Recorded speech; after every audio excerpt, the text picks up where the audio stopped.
இந்த சின்ன பொண்ணோட அம்மா தினமும் இவ ஏந்திரிக்கிறதுக்கு முன்னாடியே கிளம்பி போயிடுறாங்க. தினம் நைட்டு குடிச்சிட்டு தான் வராங்க.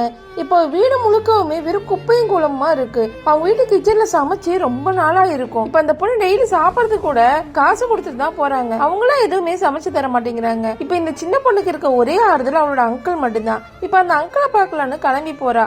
அவர் கூட கொஞ்ச நாள் இருக்கலாம்னு அவன் நினைக்கிறா. இப்ப அந்த அங்கிள் கிட்ட போய் பேசிருப்பா. அவர் ஒரு விஷயத்த சொல்றாரு, எனக்கு ஒரு கேர்ள் ஃபிரெண்ட் கிடைச்சிருக்கா, ஆனா அவ எதுவும் சொல்ல மாட்டா, நீ வேணா வந்து அங்க ஸ்டே பண்ணிக்கன்னு சொல்றாரு. இந்த குட்டி பொண்ணும் கிளம்பி போறா. போய் பார்த்தா அவளுக்கு ஒரே ஷாக்கா இருக்கு. அவரோட கேர்ள் ஃபிரெண்ட் சொன்னவங்களுக்கு ஃபேஸ் எல்லாம் அப்படியே ஒரு ஆண் மாதிரி இருக்கு, ஆனா அவங்க பொண்ணுங்க மாதிரி ட்ரெஸ் பண்ணிருக்காங்க. இந்த குட்டி பொண்ணுக்கு ஒண்ணுமே புரியல.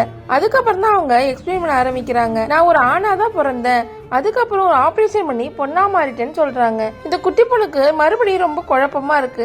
அப்பதான் அவங்க தன்னோட கதையை சொல்றாங்க. எனக்கு சின்ன வயசுல இருந்தே பொண்ணுங்க மாதிரி இருக்கதான் ஆசை. ஸ்கூல்ல ஒரு கராத்தே பிராக்டிஸ் நடந்துச்சு. அப்போ ஒரு பையன் எனக்கு டச் பண்ணா அது எனக்கு ரொம்ப பேடா இருந்துச்சு. அதுக்கப்புறம் நான் எங்க அம்மா கிட்ட போய் சொன்னேன். அவங்க உடனே பொண்ணுங்க போடுற இன்னர்ஸ் எல்லாம் வாங்கிட்டு வந்து கொடுத்தாங்க.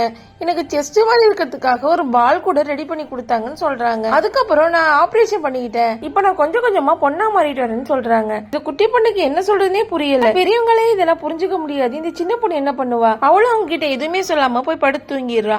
இப்ப அடுத்த நாள் அவன் எழுந்திருக்கிறப்போ அவங்க ரெண்டு பேருமே வீட்டுல இல்ல. அவளுக்கு ஒரு லெட்டர் வச்சுட்டு போயிருப்பாங்க. நாங்க கிளம்புறோம், லஞ்ச் எடுத்துட்டு போன்னு எழுதி இருப்பாங்க. இப்ப அந்த லஞ்ச் பாக்ஸ் ஓபன் பண்ணி பாக்குறோம். பார்த்ததுமே அவளுக்கு ரொம்ப சந்தோஷமா இருக்கு.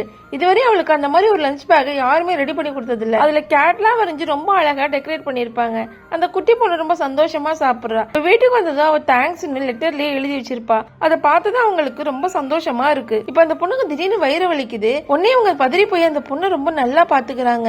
அந்த குட்டி பொண்ணுக்கு முறையா ஒரு அம்மா எப்படி தன்னை அரவணைப்பாங்கிற ஃபீலிங் வர ஆரம்பிக்கும். ஏன்னா அவங்க அம்மா அவளை பெத்ததுல இருந்து அவகிட்ட பாசமாவே நடந்திருக்க மாட்டாங்க. இப்ப சண்டே வருது. அந்த ஆன்டியும் அங்கிளையும் இவளை கூட்டிக்கிட்டு ஒரு இடத்துக்கு போறாங்க. அங்க இவளுக்காக லஞ்ச் எல்லாம் ரெடி பண்ணி வச்சிருப்பாங்க. இப்ப இந்த பொண்ணுக்கு அவங்க அம்மா இல்லாத குறையே தெரியாம அவங்க ஆன்டி தன்னோட அம்மாவா ஏத்துக்க ஆரம்பிக்கிறாங்க. இந்த உலகத்துல பெரும்பான்மையான மக்கள் அவங்கள புரிஞ்சுக்கலாம் கூட இந்த சின்ன பொண்ணு அவங்கள புரிஞ்சுக்கிட்டது ரொம்ப சந்தோஷமா இருக்கு.